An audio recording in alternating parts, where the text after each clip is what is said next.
I think I belong here, but I never thought I'd be here. There's been only 2 guys in U.S. history to win 5 or more world championships and Olympics combined. Right now, I sit 3rd on the list with 4, and I'm still in it. I got a lot more wrestling left in me.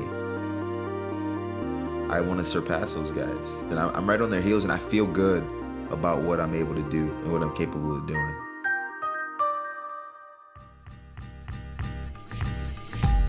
When I first got here to Nebraska, I hated it. It was an absolute culture shock for me. I didn't have a lot of friends. I had to learn the ropes. I was just another guy on the team. I kind of sat down and had some conversations with the coaching staff, told them what my dreams and goals were, and those didn't align with my work ethic. And so they're like, all right, listen, we hear you talking, but we need to see some changes if you want to be who you say you desire to be. And so I really started to make that switch in my effort, in my approach, in my mental preparation to the sport. And that's when I really took off. I really feel like it was like divine intervention. Like God's like, all right, listen, you weren't very good growing up. Boom, all of a sudden you explode in the scene. You hardly lose. You've won world championships, Olympic gold medals, all this crazy stuff. Like I've won every tournament there is to win. And all I've done is work hard. I think back to the Olympic trials in 2012. My life's changed drastically.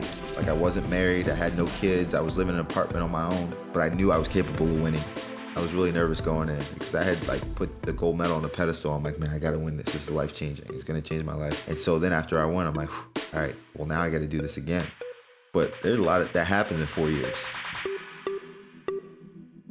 In 2012, after he won, it was a few months after that we became really serious and said, you know, we're gonna get our lives together and get married and start a family. You see him snag it back from me.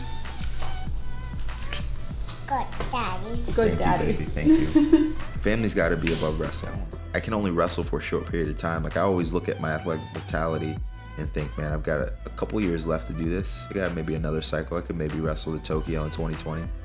But that's still not even promised. Any day now I could go down with an injury or just get sick and tired of competing at such a high level and be like, I'm stepping away, I'm done. But my family's always gonna be there. And so it's always a constant battle between my aspirations and my dreams, but making sure my family's happy and healthy. We don't just watch the sport. We don't just engage in the sport when Jordan's competing. We really take in the sport and live the sport. Like my confidence and my abilities comes from my preparation. I'm grinding, you know, putting the work in. I'm eating healthy, losing the weight, you know, surrounding myself with the right people, watching video, studying. My life really is based upon what I need to do to be an Olympic champion. Oh, I thought I could get you.